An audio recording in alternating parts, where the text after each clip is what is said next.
everyone, and welcome to another edition of Be Heard Talk, an award-winning show that adds a taste of hip-hop, a shot of Shakur, and spice to unflavored news.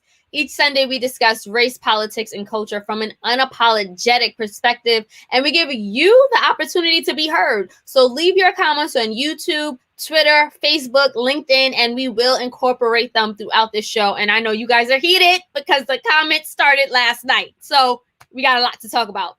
My name is Selena Hill. I'm the digital editor at Black Enterprise and the founder of Be Heard Talk. And I'm super excited to be here with you all after a brief hiatus because there is a lot to discuss. Everything from the biggest stories of the week, like the release of Bobby Shmurda from prison, to the rise of the anti-Asian attacks around the country, especially here in New York City. Now, for that segment, we'll be joined by New York State Assemblyman Ron Kim in the later half of our show. So stay tuned for that. I know you guys are really excited to talk about that in particular. Now, on today's show, I'm actually joined by Be Heard Talk correspondent Evan Mastronardi, who is also the co-founder of Let's Not Be Trash. How's it going, Evan? It's going great. Thanks so much for having me. And thanks for shouting out Let's Not Be Trash, everybody. We are on Instagram. We are on Clubhouse. We are the podcast website platform for multidimensional men, co-founded with my boy and former Be Heard co-host Stan Fritz. And I'm happy to be here as always with you, Selena. Always. And I'm happy your Wi-Fi is working. Finally. We also have with us Michelle Hope, who is a sexologist, educator, and activist. Hey, Michelle, how's it going? It's going. How y'all doing? I'm doing well, Evan.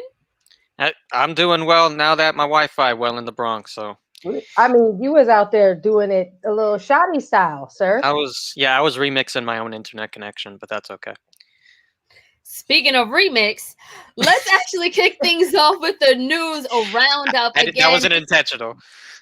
No, it's all good. So this is the time where we unpack some of our favorite stories of the week, the ones that made us laugh, cry, get deleted on Facebook or Twitter, whatever. It's the biggest stories with the most impact. So I want to start off with remixing Bobby Shmurda, because this 26-year-old Brooklyn rap star was released from the New York State Department of Corrections and Community Supervision last week, concluding a 6-year stint after being charged with conspiracy to murder, possession of weapons, and reckless endangerment. He will remain under community supervision in Kings County up until February 23rd, 2026. Now, those pictures of Bobby Shmurda showed him getting off a private jet with his family and his friends. His first day out of prison, he was welcomed with wads of cash that he took pictures with. He had a photo shoot. He had a videographer. He had an exclusive interview with GQ.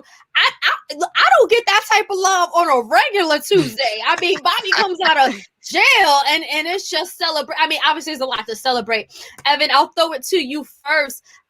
You know, what did you think about Bobby coming home? I mean, I remember when my man hit the streets with that single, everybody dancing, throwing their Knicks cap up in the air. I mean, it was wild. But we've been waiting for this guy to come out for a long time. People were saying that it's like the final boss of 2020 was going to be Bobby coming out of jail. Came a little late, but look, he definitely went with some serious, I'm going to say, allegations towards jail, including firing into a crowd, which is, if that's true, not good. But my man reformed himself. Look, he said he read letters from his fans, including a 6-year-old girl, that made him realize, you know what? He's out here, whether he likes it or not, sometimes being a role model for people. And he said he's going to reform himself. I know he's now getting into real estate. I think he really takes this seriously. Rehabilitating himself. Even if our prison system doesn't do a good job rehabilitating, it looks like he put effort to rehabilitate himself. So good for him. Another thing he does really well is sticking to the COVID-19 guidelines.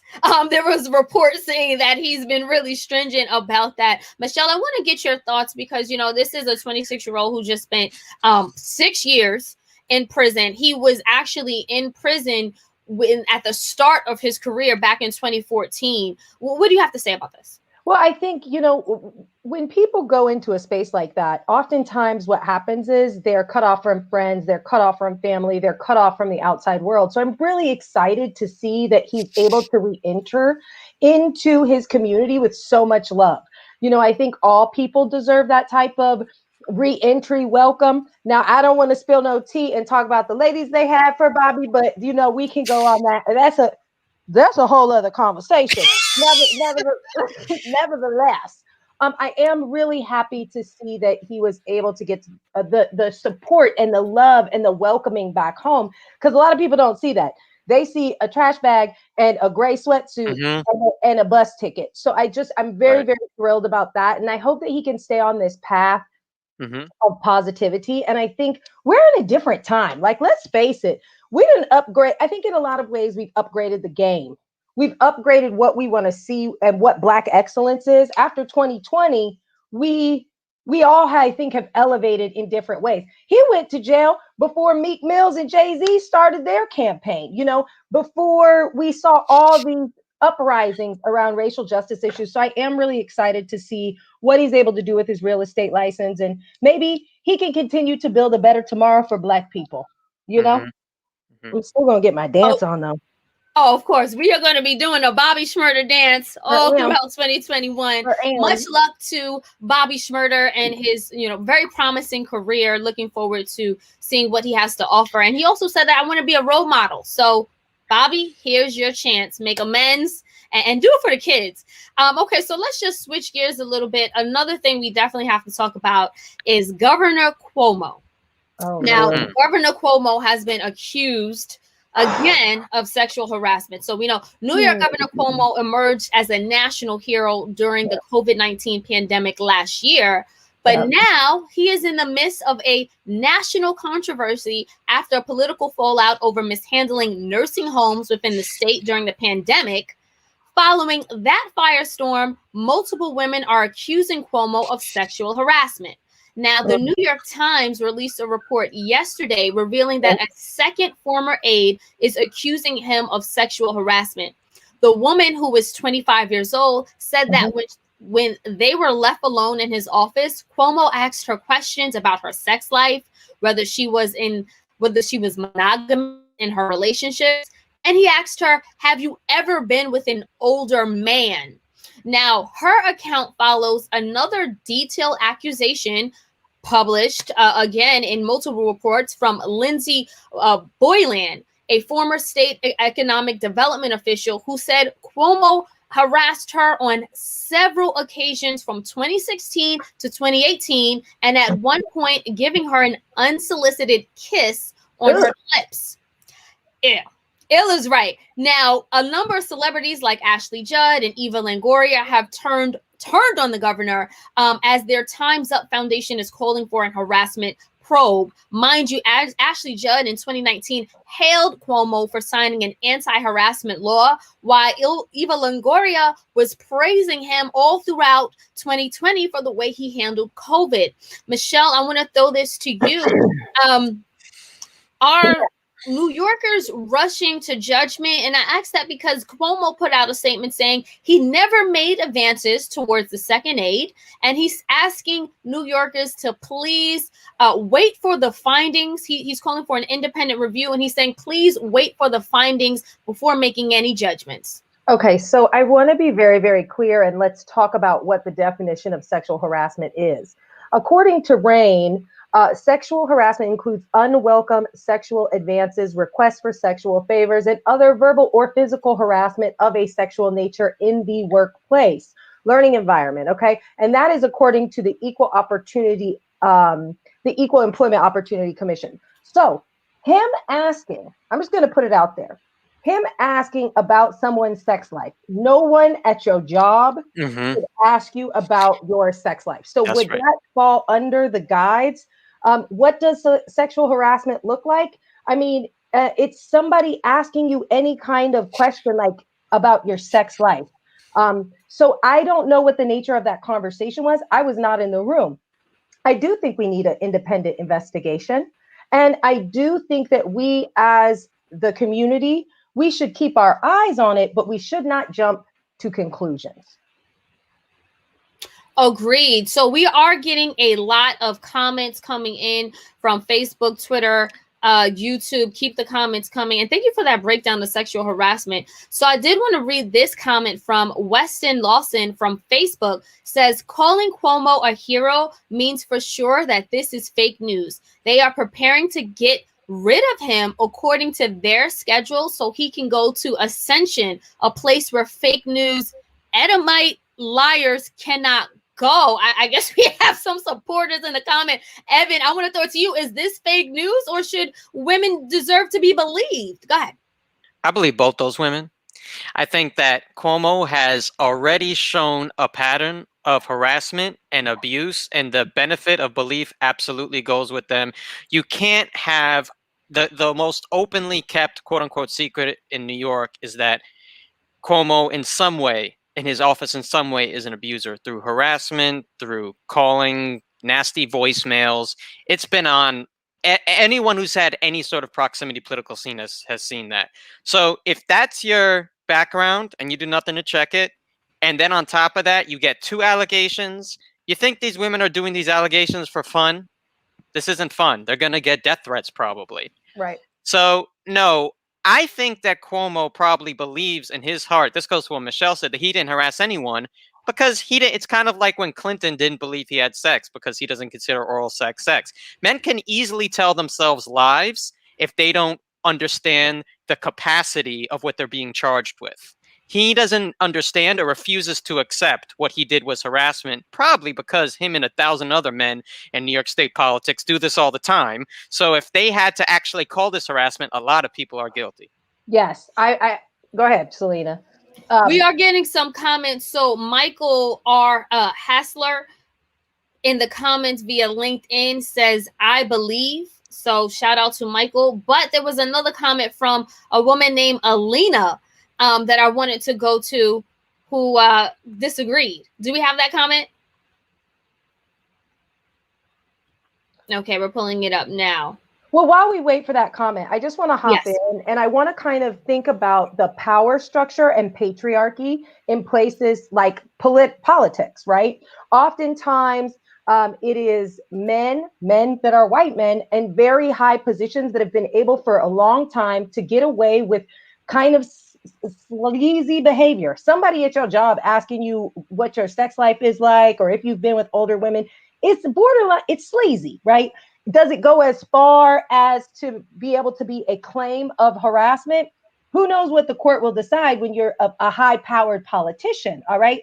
So we have to understand that some of this is deeply rooted in patriarchy, and for us to dismantle, we must uproot. So that is why I'm saying we need more investigation. We need to see an independent investigation, and we need more women, if they have experienced this, to come forward. So Alina via LinkedIn says, we don't know if this is true. Women do lie. Michelle, did you have a direct response to that? You know what? And if that is the case, they then should be, if it's found out that they are lying, then they should accept responsibility for that. But here's what we have to understand. There are certain things that as a boss, you should not ask somebody. And I will go ahead and stick to my guns and say asking someone about their sex life or asking them if they have dated older men is inappropriate when you consider the power dynamic of that relationship. Yes. You are the governor. This is an aide. There is a direct power dynamic there in which this person feels obligated to answer those questions because of the power dynamic. And that in itself is wrong. So women lie, sure. But the power dynamic here is so far off that, like Evan said, this is not going to be easy for her. And they are putting themselves at risk saying this.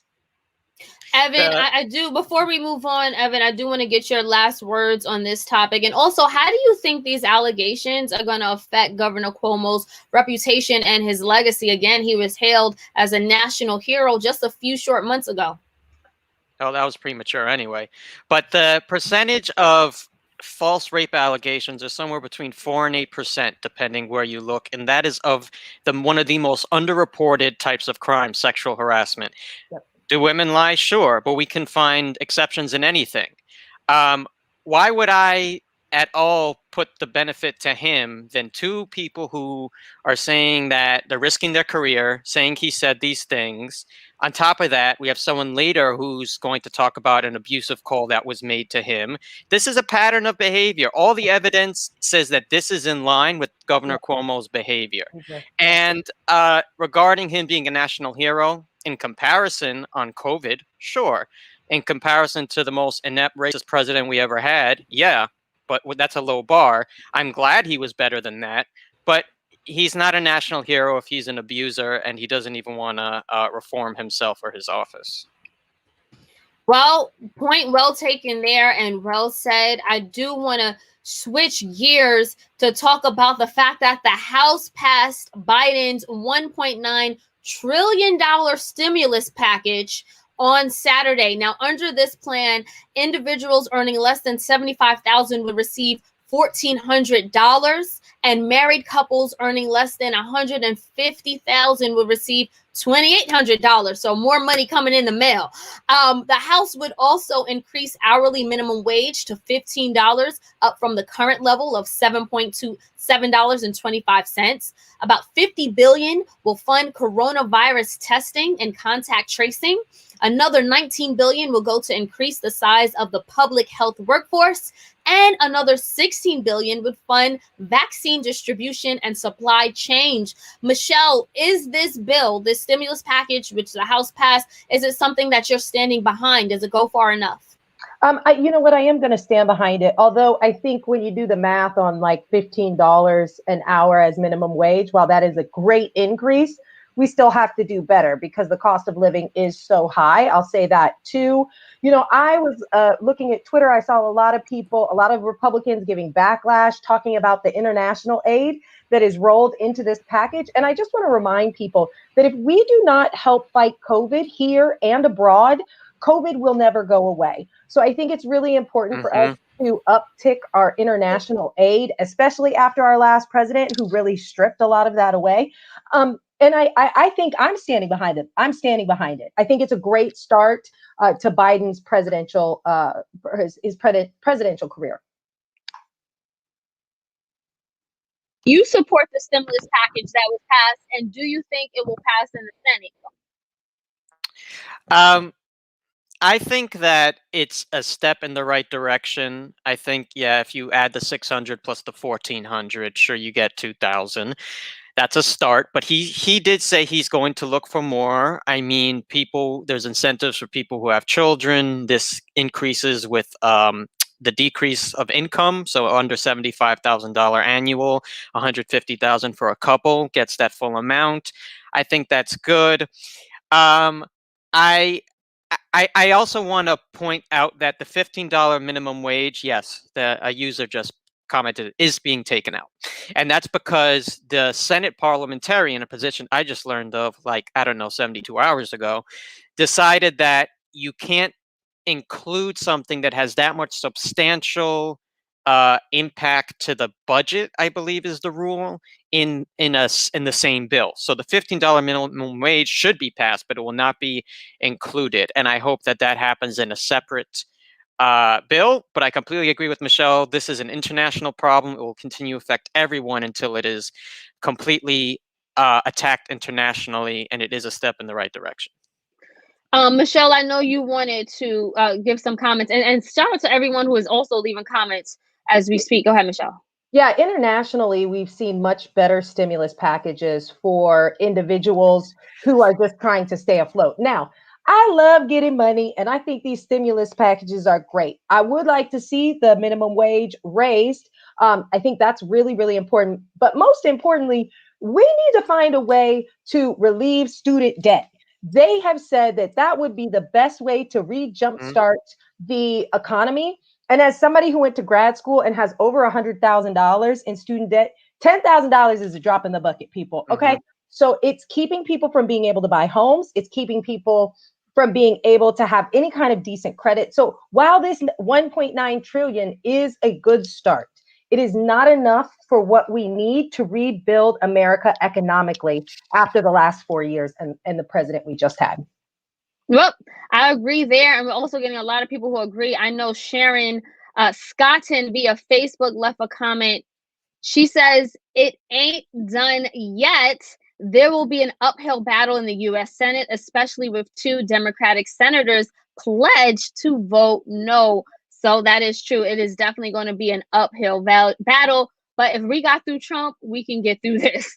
That's my model on that. So I do want to just wrap things up with the news roundup to get into the main topic, the main event. I know everyone is dying to talk about the rise of anti-Asian attacks and how we could stop the violence. We have a very special guest who we're going to put on in just a few more minutes. Let me just start by saying this. Hate crimes involving Asian American victims soared in New York City in 2020. We had and the stabbing of a 36-year-old man last week is one of the latest in a number of attacks here in New York City against people of Asian descent. In addition to that, earlier this month, there's video footage that shows a man shoving a 52-year-old Asian woman into a metal newspaper box in Queens, New York. There were 29 reported racially motivated crimes against people of Asian descent in 2020 in New York City, and 24 of those were attributed to coronavirus motivation, according to NYPD data. Now, the number of hate crimes with Asian American victims, it jumped. In the previous year, it was only about 3. So we went to 3 to 29. And as a result, the U.S. House of Representatives passed a resolution condemning anti-Asian violence back in September, if we recall. But I still feel like a lot of, those in the Asian community are grappling with anxiety, fear, and anger brought on by these attacks. And again, it's not just here in New York, it's happening across the nation. So we actually have a very special guest joining us. We have New York State Assembly member Ron Kim of Queens, New York, joining us for this conversation. How's it going, Assemblyman? Thank you, Selena. Thank you for having me on. I'm doing well. How are you? How are you, Michelle? How are you, Evan? Great. Good, thank you. So, Assemblyman, we want to start this conversation by just asking, what is at the root of this anti-Asian sentiment?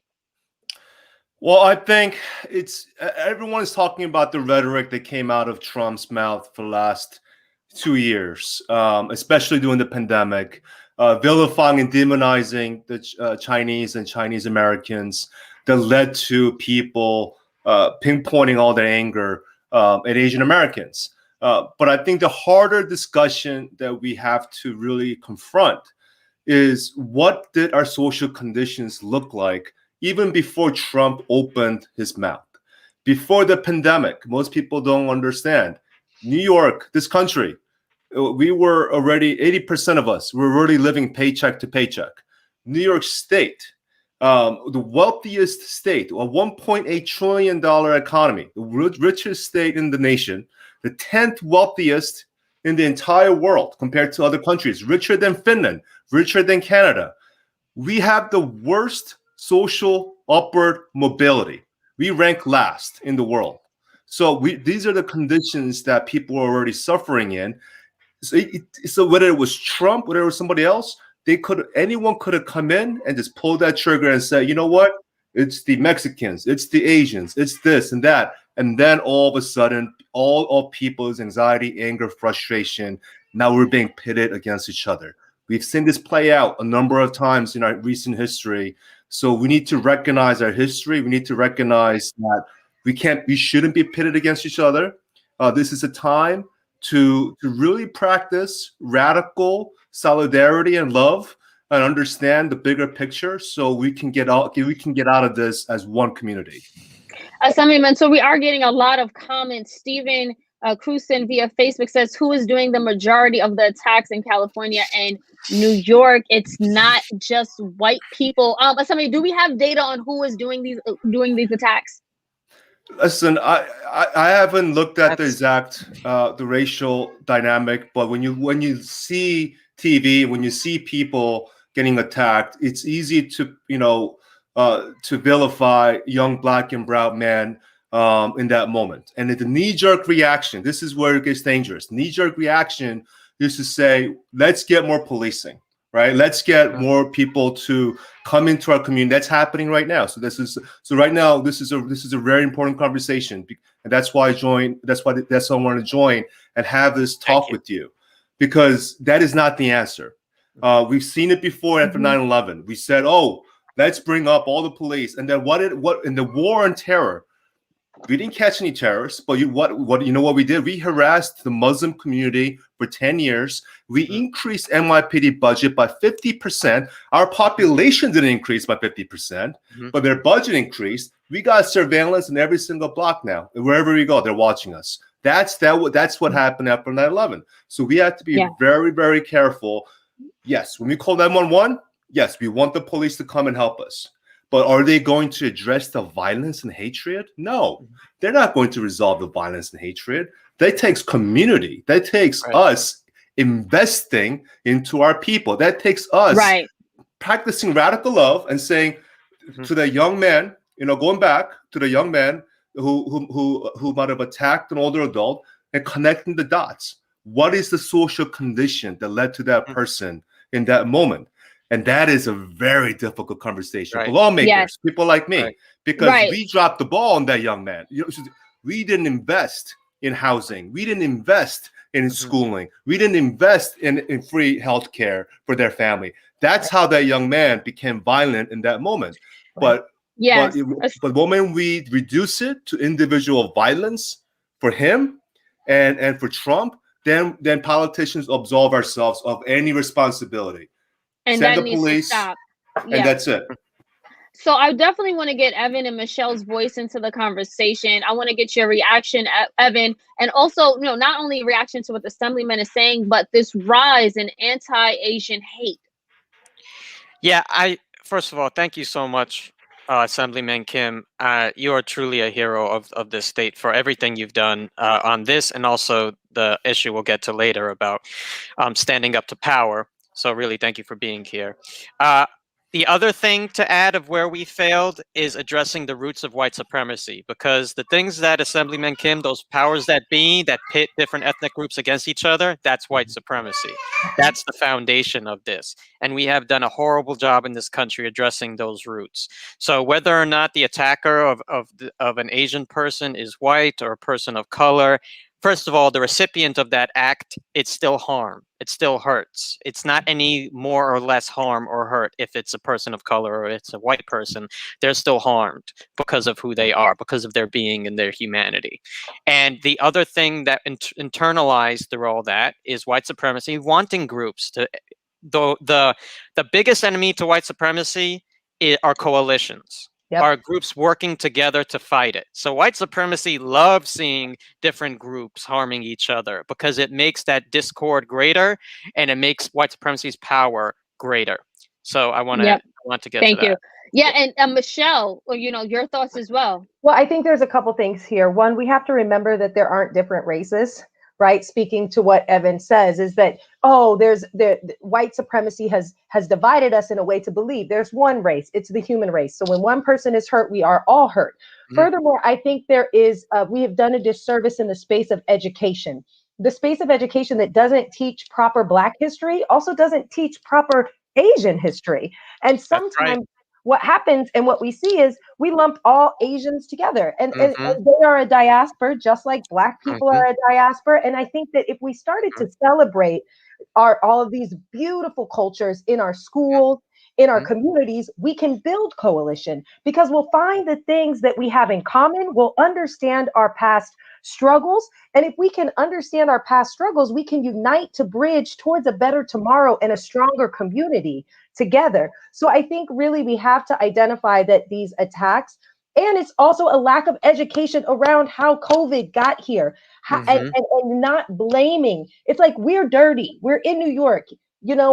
People want to blame, this certain group brought it here. It's like we're spreading it to each other because we eat on the train. We cough. You go to a bar, somebody's all in your face. It's not one person's fault. It's like wash your hands, people. I'm just saying. I had to say that. No, you're absolutely right. And thank you for saying all of that, Michelle. And, Assemblyman Kim, before we, get to again, the back and forth you've been having with Cuomo. I do just want to stay here a little bit longer because we are getting a lot of, comments. And I think Michelle and Evan brought up great points about unifying and, solidifying and having some unity around this issue. However, there have been, because of white supremacy, divides between the Black community and the Asian community. And I think that at this time, it's really being amplified and seen because, me, as a Black woman, as a Queens native, I see what's happening and I empathize and I stand with my brothers and sisters in neighborhoods like Flushing, right? But I don't feel like there's always that sense of community. Queens is one of the most diverse counties in the nation. I can walk down one block and I hear different languages depending on which block I'm on. Why is it that we're still seeing so much division instead of unity? Though early on, back in January, February, when we first started seeing some of the anti-Asian sentiments, it was the New York City Black leaders, Black and brown leaders, that came to our community and stood with us to take a stance with our community. I can't say that the Asian American leaders over the last many years were always there when Black and brown communities were hurting. And that's something that I am constantly pushing our communities, my community, the Asian community, to be better in. There is anti-Blackness that have permeated among recent immigrants, among the Asian immigrants. And there's always uncomfortable conversations that I have with my own community that we do not live in a post-racial society. We do not have color blindness. We do have anti-Blackness that is still real. And we do have Black and brown brothers and sisters who are still fighting for liberation and freedom budgets that MLK died on that hill for, that we still have not achieved. And we have to be there for them, because without the civil rights movement, us as immigrants, Asians, we wouldn't be here. We wouldn't be part of this country. So I'm doing my part as much as possible to educate my community so we can build that solidarity. So it's not just the Black and browns coming to us when we need help, but we should step up when a community's funding is getting cut, when their social services is getting cut, when people don't have housing anymore. Those are the things. Basic human needs need to be met. Otherwise, we will see more violence come out of our communities. So Kimberly Victoria actually left a really good comment that I want to get to. She says via Facebook, I stand with my Asian brothers and sisters because we should understand that we too are going through the same thing. Evan, I want to get your thoughts about, standing together as, a white ally, a Black ally, but making sure that we all stand together as allies at this time, Evan. I think you're on mute, Evan. Yeah. Let me go ahead. I got it. I think that's really important. I think it is important to acknowledge how different struggles throughout this nation's history have affected different communities. It doesn't have to be that we must conflate different struggles in order to have that unity. Every group that has been, immigrants between different communities, between the enslaved peoples of this country, between European immigrants who came here. We don't have to all have the same struggle, and we must acknowledge the differences. But we must understand, again, the root of that wants us to be apart is the same, and that is white supremacy. White supremacy wants there to be division between Asian and Black and brown communities because it makes that coalition to fight it all the more harder. It does its work for it. It does its work on the ground for white supremacy. So even if the struggles don't have all the same history, it has the same enemy. And I think it's really important to recognize that. Michelle, there's a long history of racial tension between, the Black and Asian communities. You told me offline, you lived in LA, so you've seen it all the way in LA. You see it here in New York City. How can we create stronger allyships between these two historically marginalized communities? Yeah, thank you for that question. I think one of the things is really recognizing that we are going through the same thing. We're not living in a post-racial society, and we need to create more opportunities to bridge us and bring us into communities, right? For example, I know that small business advancement is really important to you, Ron, and thinking about how might we create community opportunities that give young people in the communities internships to these small businesses, allowing them the opportunity to learn, get leadership skills, as well as develop relationships with people that look different than them. That would be one recommendation I would say. Like, how do we create community programs by defunding the police or moving money around to create opportunities to bring these various cultures together, to create art, to create civic engagement, right? To create business opportunities. That is where I think we need to be focused, in rebuilding community through adding resources in spaces that will create growth. So Patricia Lee via LinkedIn says we're doing a lot of talking, but where's the action? That actually leads to the question I was going to ask you, Assemblyman. What are you doing at this time to not only protect Asian Americans who are being attacked, in Flushing, in your district, and throughout New York City, but also to bridge the gaps? Yeah, I mean, the one successful story that we had early on the pandemic last year, there was a potential conflict in South Queens, when 100 black men in suits, I think, I'm not sure if I'm getting the name right, they had a conflict with the few Korean-owned small businesses in South Queens, and the representative reached out to me if I can intervene, and we were able to bring all sides together, and the stores acknowledged that they were wrong, actually, and started to commit to hire the recommendations of the nonprofit from the local community, young black men who were not working that summer because the city had laid off all the young people from getting summer employment. And plus, they added a few $1,000s for scholarships toward the program, which is a good first step. But my role as a policymaker, yes, those businesses can create some opportunities. But even if you bring them to the door, like when they go home, they don't have food on the table. When they don't have housing, they don't have basic human needs. Doesn't matter when if the opportunity is there for them.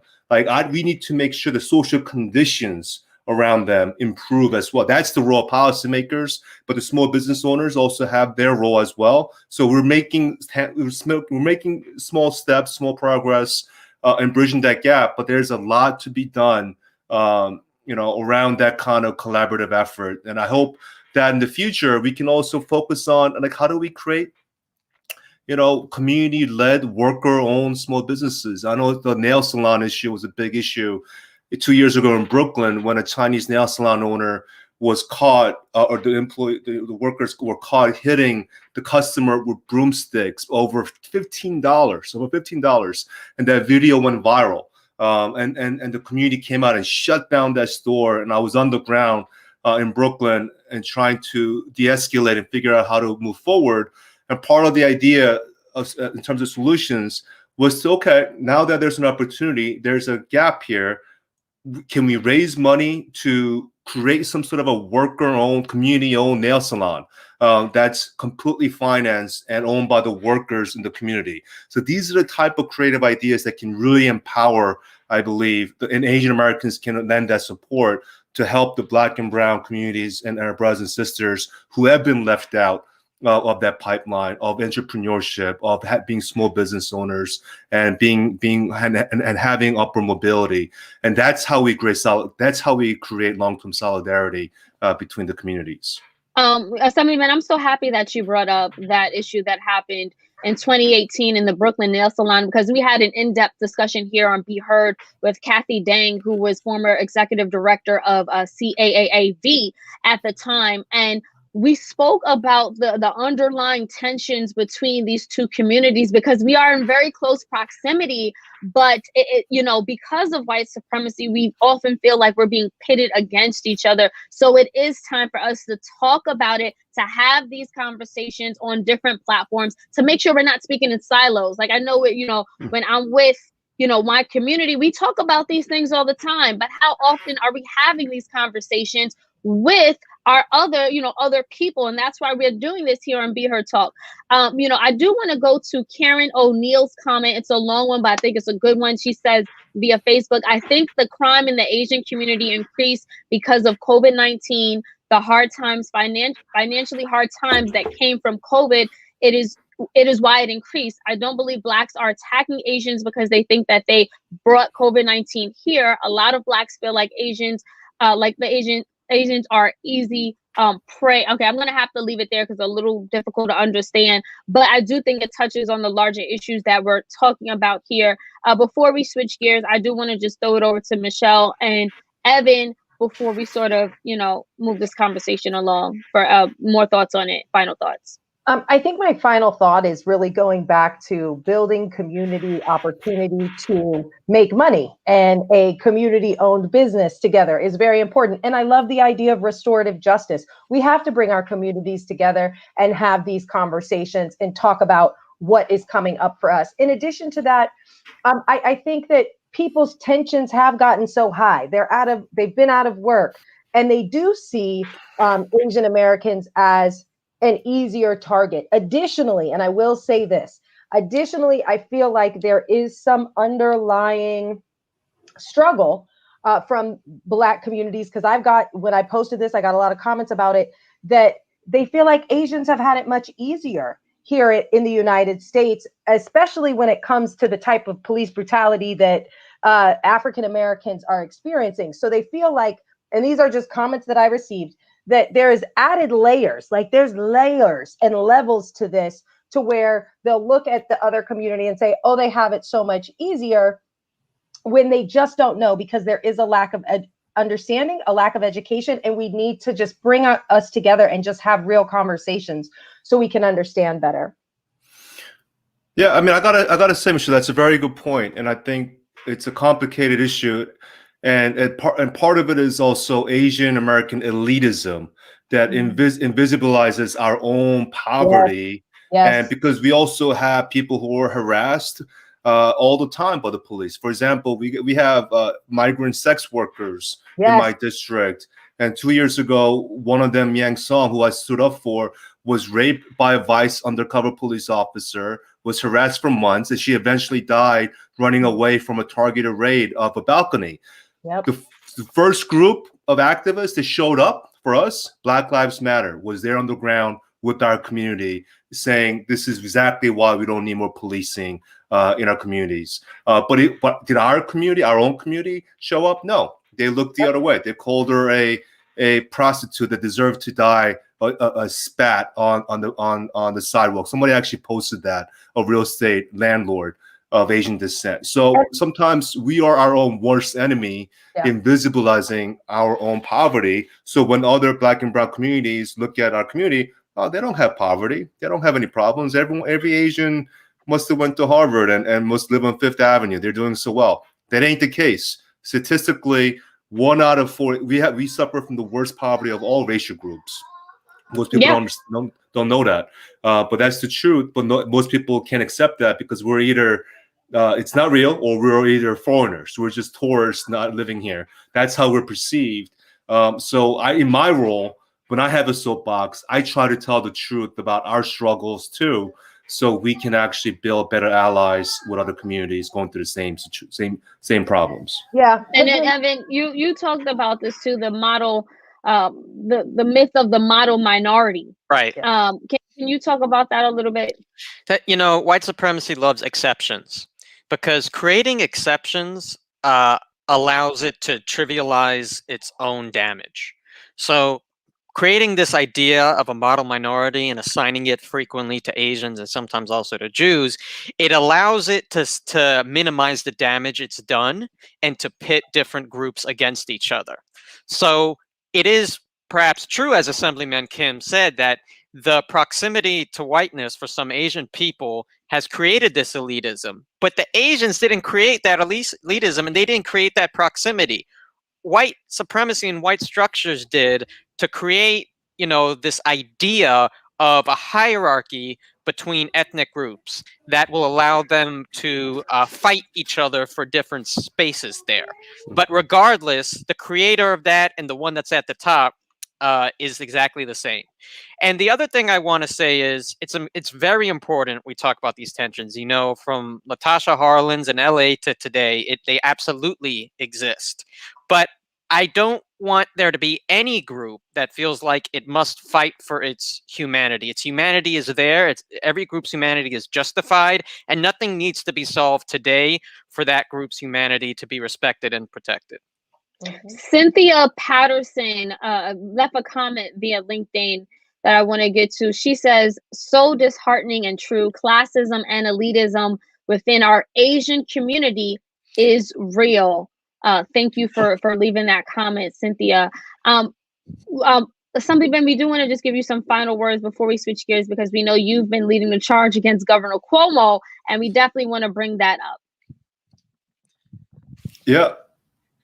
No, this is such a vital and conversation. We should continue, and we should lean in and have as many uncomfortable inter-community dialogues moving forward. So anytime you want to bring me back to continue having these conversations about race relations, I'll always be down to come back. And I'm actually learning quite a bit from you all as well. Yeah, it is definitely an ongoing conversation where we are going to continue to learn. Speaking of the anti-Asian attacks, Assemblyman, how do you think our governor is doing? How do you think his administration is handling it? We know you've been very critical of Governor Cuomo for a number of other things. Has he stepped up when it comes to protecting the Asian community? Oh, in terms of the Asian community, no, I don't think he cares at all about any marginalized communies. He hasn't stepped up. He hasn't allocated. Just look, you can follow the money. He is, he's known as the austerity governor, and for the last 12 years, he is a Republican conservative type. He doesn't, he's not the Democrat that we. The next generation looks up to. Like, he is the epitome of the Republican neoliberal type that believes giving away as much subsidies and money to the biggest corporations in the world while cutting social programs one piecemeal at a time over the years. What we refer to as austerity budgets. So yes, communities are constantly pitted against each other, fighting for a piece of the tiniest crumb of the budget every single year.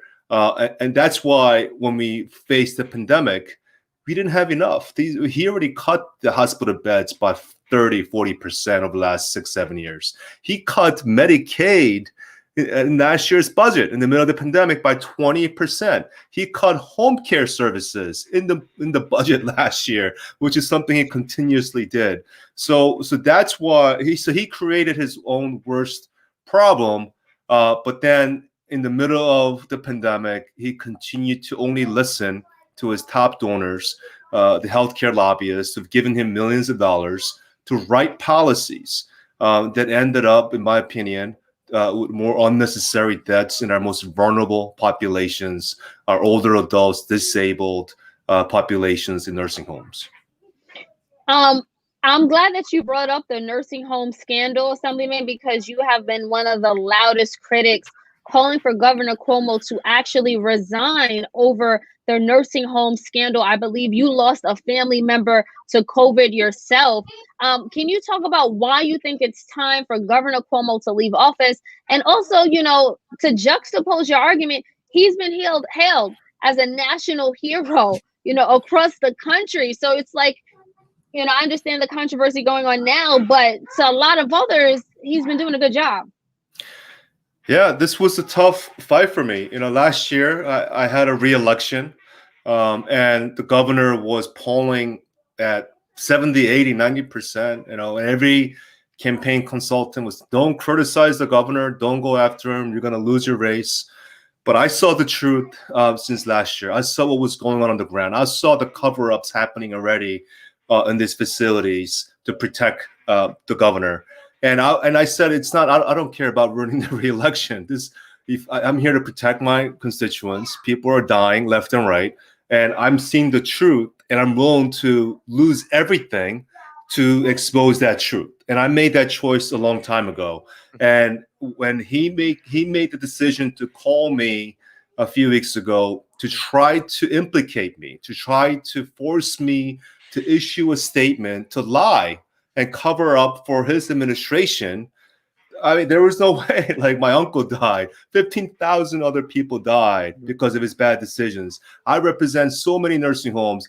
I was not going to lie for the governor. I already made that choice to go up against him many months ago, and for him to try to threaten my career, you know, the only tough part during that episode when he made that 10-minute threatening call was my wife was here. You know, my kids were here. So when someone of that stature makes that threat, like, I'm going to ruin your career and your livelihood, it's not longer, it's not just me, right? Now it's my family. So my wife is shaking and in tears and begging me to stop everything I'm doing. You know, just do whatever he tells you to do, right? It was a very, you know, internally a very difficult time, but ultimately she understood. You know, there's only one truth, and we have to do the right thing. And after a few hours and the next day, like, she stood by me, and she actually gave me even more strength to push back and speak the truth. Beautiful. I mean, I just want to say thank you very much for doing what is right. Martin Luther King Jr. says, the time is always right to do what is right. And I think from the community, we thank you for standing up, and we thank you for speaking out and not being afraid. So I just want to say thank you for all the people you'll never meet or haven't met yet. And thank you, Michelle. Yeah, and we had another comment of someone else thanking you as well from John Gordon, who also says thank you to that. Evan, go ahead. Yeah, I wanted to thank you. I appreciate your work so much, and what you did is not just on behalf of all New Yorkers of different ethnicities. It's really on behalf of anyone who's ever had a boss think that their power allows them to get away with their abuse, that a culture of power allows them. You know, it's almost like, I think a lot of people thought, oh, this just comes with the territory. You know, you get this powerful, this is how people act. And that's also the same ideology that allowed all these men to harass all these women. I mean, and men too, but especially all these women to get away with harassment. So what I'm thankful for that you did isn't just for this specific incident about the misrepresentation of nursing home numbers, but it can change the political culture we have in New York. And since it's a national story, nationwide, because it's starting a movement to say, no, I don't care how powerful you are as a boss. This does not come with the territory. You can legislate effectively and not threaten people's livelihoods and their families. That has no place in politics. Yeah, John Gordon says, Assemblyman Kim, thank you for representing what a true American politician should be. Right. Stay strong. Someone even asked, Assemblyman, are you running for governor, or do you have ambitions for higher office following this? I am exactly where I need to be. I chair the committee on aging, which oversees older adults and their safety. So that's the irony. Like, I'm doing my job. I am supposed to investigate. I'm supposed to reveal the truth. And I shouldn't be threatened for doing my job, right? And there's a lot to be undone. One of the things that this governor did, he gave a legal and criminal immunity for the corporations behind the nursing homes at the peak of the pandemic. So imagine you're for-profit nursing home. You're already with the bad record. You're already cutting corners every time to, like, make money, and now you're giving a get-out-of-jail-free card. Are you going to invest more to save people's lives? No. That is exactly what he did, and I plan on going back, undoing everything, and giving justice for all those people who lost their loved ones unfairly. Absolutely. And, you know, I think another thing people are saying is, you know, we see you speaking out. A number of other Democratic lawmakers in New York have spoke on the condition of they've decided not to reveal their names, but they said that the governor does have a long record of abusive practices, but they're not coming forward. Why do you think that is? And why do you think it is? It seems like Governor Cuomo has been able to, like, tiptoe around what's really going on and to build his national profile? The corrupt conduct and the behavior, the public, it's so hard to see. Someone like him, a second generation political powerhouse, have so much access and power. So all these elected officials that have cut the bad deals with them, they have former staff members working at a state government somewhere, right? They got capital money in the past because they shook hands with them. Cuomo has all the receipts on so many elected officials. So even though they've been abused, the moment they speak up, now they're former people that used to work for him. Their jobs are at stake. So there's so many different ways that he is able to control and really direct people in a demagogic way that it's almost virtually impossible unless we collectively come together with the public, with the media, to shed as much light and grill his every single move until he no longer can be corrupt. It's about accountability. You know, Michelle, we do have to start to wrap this conversation up. We had a robust conversation with Assemblyman Kim, from everything from the anti-Asian attacks to now holding Governor Cuomo, one of the most powerful Democrats in the nation, accountable. What are your final thoughts about this discussion today? How can we bring it home? I think really what we really have to do is we have to build coalitions and we have to come together. And that being said, I want to tell everybody out there that there is a brand new app about to launch called Community X. And what Community X is, it's a place for change makers by change makers to be able to build coalitions. So we invite you to go to www.communityx.tech and join us and tell us what social justice cause areas do you want to build coalitions around. So I would say that I want to thank Ron for being here and doing what is right. I think that you are an upstanding politician, and I appreciate you taking care of our elders, because guess what? We're all going to be elders sooner than later. So I need to make sure you and people like you stay in those positions to keep people honest. Thank you. Thank you. Thank you. Thank you. Evan, final thoughts on the conversation we had today? Well, the first part being the anti-Asian hate and violence, it has no place. No one is a monolith. No community is a monolith. And there are... Evan's audio? Hello? No one is a monolith and no community is a monolith. And everyone deserves to be treated as such. There are Asians who are currently in support of Black Lives Matter, and there are Asians who marched alongside Fred Hampton. And yes, there's anti-Blackness in the community that needs to be addressed. But regardless of what is discussed today or tomorrow, their humanity is always there and never needs to be proven. And I want to thank Assemblyman Kim for being the voice of truth to power that we have waited for a very long time in this administration.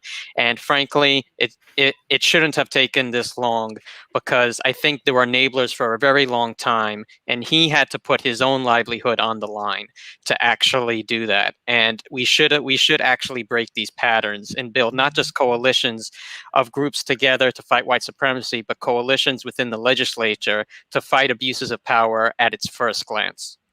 Thank you for that, Evan. Assemblyman, we do want to give you the last word in 30 seconds or less, just to bring it home.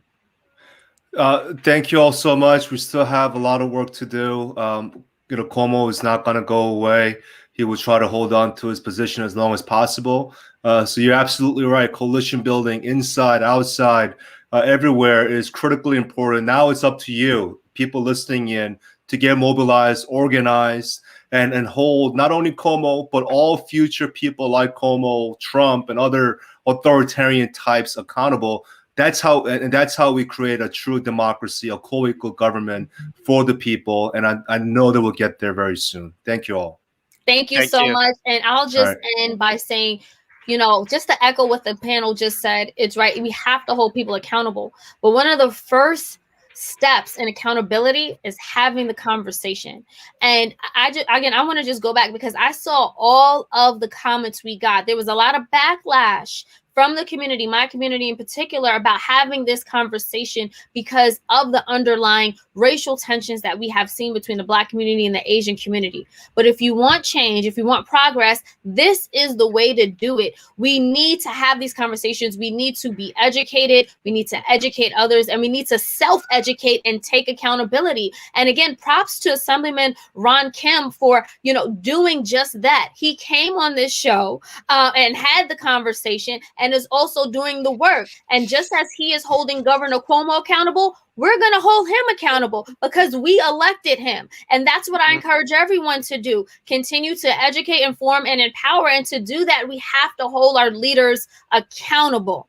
So I do just want to end on that note. Thank everyone for tuning into another episode of Be Heard Talk. And we'll see you again next Sunday. Take care, everybody.